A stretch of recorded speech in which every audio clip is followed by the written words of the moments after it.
Buenas chicos, vamos a comentar la unidad 4, la esterilización del material sanitario. Como veis en la imagen, esta es la unidad de la central de esterilización y se distinguen tres zonas principales. Por un lado tenemos la zona sucia, aquí desde donde proviene el material de cirugía o de las camas, y demás que debemos de limpiar y desinfectar como vimos en la unidad anterior. Bien, una vez que el material está limpio y desinfectado, debe de pasar a la zona limpia. En esta zona limpia, a su vez, se diferenciarán dos zonas. Por un lado, el área de empaquetado y control y por otro, el área de esterilización, propiamente dicho. Bien, una vez que tenemos el material ya esterilizado, pasaríamos a lo que es la zona estéril, donde se almacena y de aquí saldrá reparto a quirófanos y demás. Bien, el tema 4, vamos a explicar lo que hay dentro de la central de esterilización en la zona limpia. Bien, como hemos dicho, el área de empaquetado y control. El material que proviene de la zona sucia, primero se tiene que clasificar en función de su naturaleza y del uso que se le vaya a dar y poner un control, o sea, empaquetarlo y después controlar que la esterilización que se le va a hacer posteriormente ha tenido lugar y se ha realizado de manera correcta. Por lo tanto, vamos a empezar a empaquetar el material. El material, pues en función del material que tengamos y en función del volumen que ocupe ese material, pues tendremos un empaquetado de material textil, eh, pues por ejemplo para las camas quirúrgicas y demás, suelen ser paquetes voluminosos. Y por otro lado tenemos material tipo tijeras y demás metálico que cuando va en gran cantidad se pone en un recipiente metálico y se mete al esterilizador. Y por otro lado tenemos el material que va suelto o que es más específico y entonces se utilizan las bolsas de papel. Son bolsas de papel tipo mixto que por un lado llevan papel y por otro lado celulosa microperforada con la finalidad de que el vapor cuando penetre, o sea, lo haga de manera más fácil y se mantenga y se produzca la esterilización dentro de lo que sería la bolsa. Bien, dentro de las bolsas estériles hay un tipo especial que son las de tipo Tivex, que estos solo se utilizan, son como las mixtas de papel y celulosa. Las de papel y celulosa por un lado son opacas en la parte del papel y la parte de la celulosa es como un plástico que va microperforado también, más que nada para que veamos qué tipo de material estamos empaquetando. Pero las de este tipo son específicas para el esterilizador que utiliza peróxido de hidrógeno. Gas, plasma, peróxido de hidrógeno. ¿Qué es lo que significa esto de aquí? Bien, esto en cuanto al empaquetado en general. Por un lado, pues tendremos empaquetado para gran volumen y otro para volumen intermedio o pequeño. Bien, una vez que hemos empaquetado, debemos de ponerle un control físico, químico o biológico para saber que la esterilización que se ha producido o se va a producir se ha hecho de manera eficiente, eficaz y de manera correcta. Por lo tanto, vamos a tener tres controles de naturaleza física que controlan tres variables: la presión, la temperatura y el tiempo del aparato en sí. Después nos saldrá una tira, un ticket, como el de la caja de un supermercado, ¿vale? Aquí nos va indicando qué temperatura, presión y el tiempo que ha durado el ciclo, qué presión ha alcanzado, la temperatura y demás. Bien, lo que va a salir en esta gráfica es lo que tenemos aquí en esta otra. Esto es un ciclo normal de un autoclave estándar en los cuales tenemos 6 fases. Bueno, la primera y segunda fase se produce un vaciado y aumento de temperatura. O sea, aquí es como un precalentamiento del autoclave, y en la cual el autoclave, en este caso, que es un autoclave de vapor, pues va calentándose, va aumentando el tiempo. Aquí tenemos la temperatura, esta gráfica es la temperatura, y esta en vertical, aquí tenemos la presión que va a alcanzar. Pues va cogiendo más presión, más temperatura, se va vaciando, es como una especie de precalentamiento. En esta tercera fase tiene lugar la insuflación del vapor de agua, o sea, que es lo que realmente va a poder aumentar la presión hasta 2 atmósferas dentro de lo que sería el contenedor, el material textil o la bolsa individual que estemos utilizando. Y en esta cuarta etapa es el mantenimiento de la temperatura muy alta a 2 atmósferas de presión. Aquí es donde se realizaría la esterilización propiamente dicha. Bien, una vez que ha tenido lugar la esterilización, incluso se le puede haber añadido algún agente esterilizante, se produce un vaciado del vapor. Es como la olla a presión que se va descomprimiendo. De hecho, va bajando la presión, va bajando a su vez la temperatura, y llega un momento en el que se produce el vaciado completo del autoclave. Y esta ya es la vuelta a su temperatura normal. Bien, pues este ciclo va a ser controlado en todo momento con este tipo de controles físicos. Bien, hay también un tipo de control biológico que son ampollas con un microorganismo, el Geobacillus thermophilus, ¿vale? Que son autoclaves pues, para el vapor, que es para el que hemos explicado. Bien, aquí lo que hay es un microorganismo que tiene esporas de resistencia y que en principio, si se ha producido la esterilización de todas las esporas, cuando se ponga en una incubadora, que esto es lo que vemos aquí, a 37 grados durante 24 horas, después no debe de haber cambiado el color, no debe de haber crecido ningún microorganismo, con lo cual el autoclave en sí ha producido una esterilización correcta y el ciclo se está haciendo de manera correcta. Bien, estos controles biológicos no se suelen pasar todos los días. Por otro lado, tenemos un control químico. Según la normativa, todos los materiales, sean textil, de material de aluminio o para las bolsas de las que hemos hablado antes, todos los materiales deben de tener dos controles. Por un lado, un control externo, ¿vale? Y por otro, externo significa que va por fuera del envoltorio. En este caso, iría atado a una especie de goma por fuera del material textil que estemos que queramos esterilizar, o bien en forma de brida o seguro que se le pondría al contenedor de metálico, o bien un control químico fuera de la bolsa, ¿vale? Que cambiaría de color. De hecho, todos los controles químicos cambian de color, viran de color.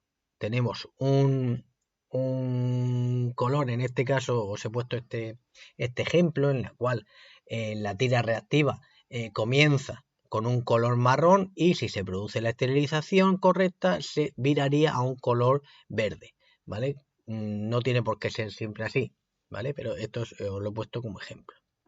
Este tipo de control se le pone por fuera, en este caso iría normalmente en estas bolsas mixtas de papel y celulosa, y veríamos si se ha producido o no en la esterilización. Pero no te dice nada, no te da información de si dentro del contenedor la esterilización se ha llevado a cabo de manera correcta.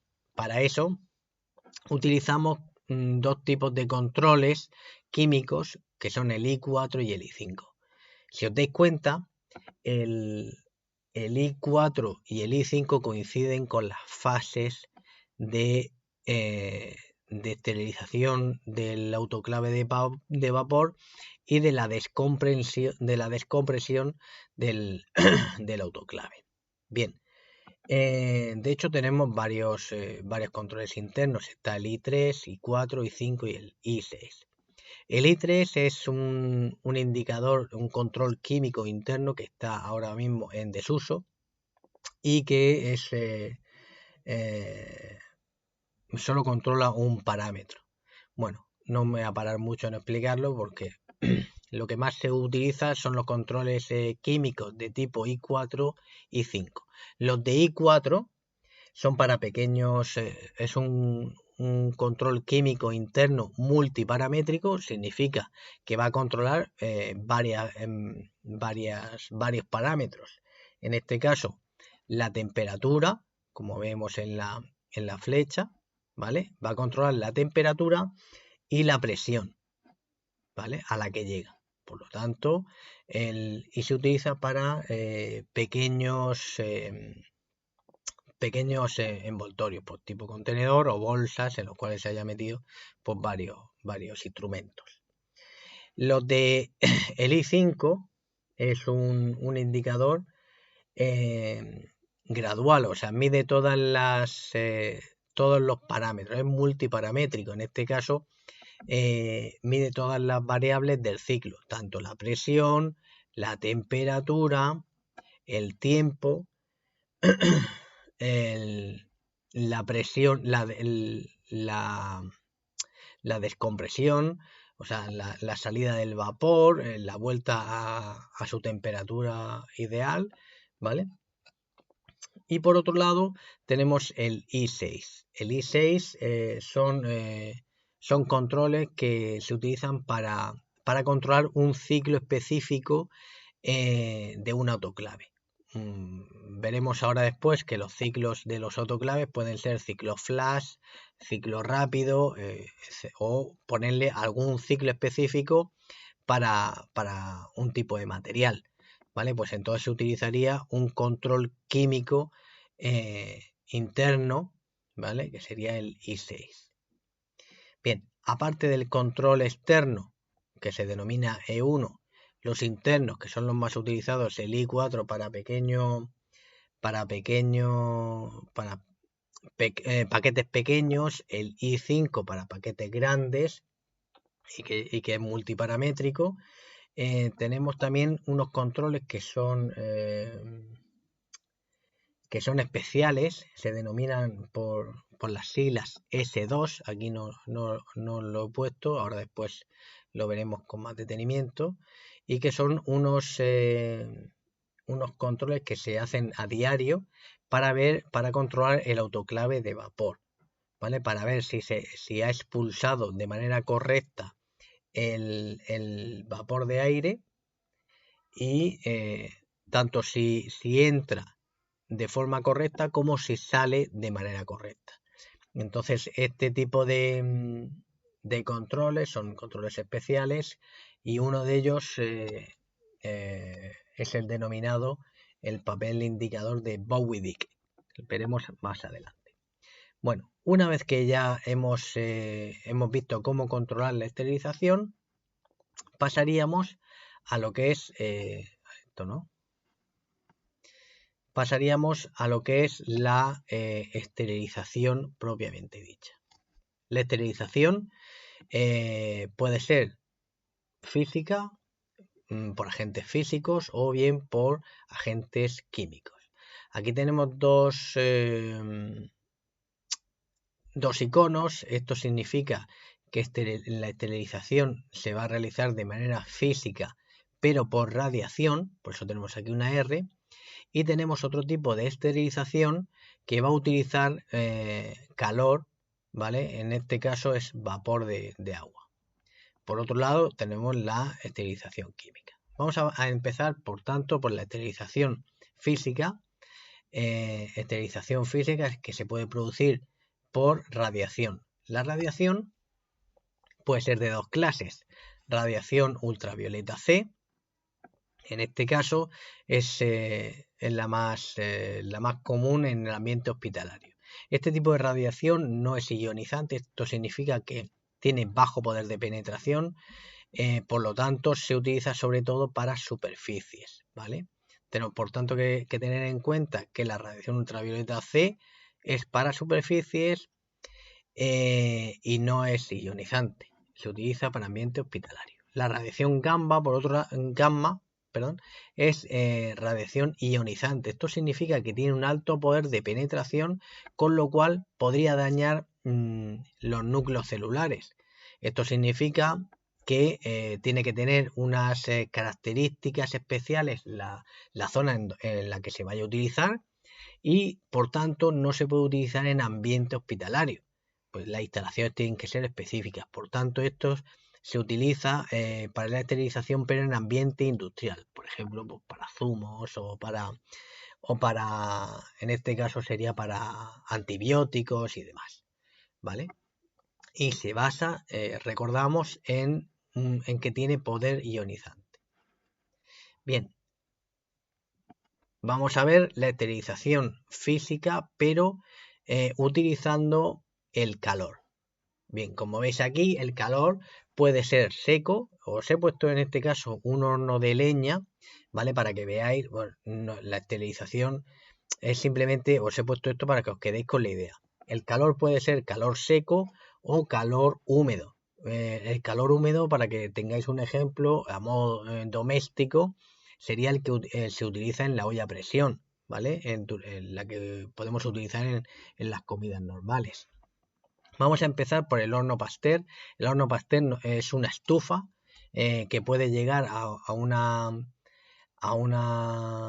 temperatura de hasta 230 grados centígrados. Es al alcanzar una temperatura tan alta, no produce la erosión de superficies curvadas. Esto es importante a la hora de esterilizar vidrios, botellas, agujas, vidrio y material termorresistente. Obviamente, si no resiste la temperatura, pues como es lógico, no vamos a meterlo en un horno Pasteur. Para eso utilizamos el calor a vapor.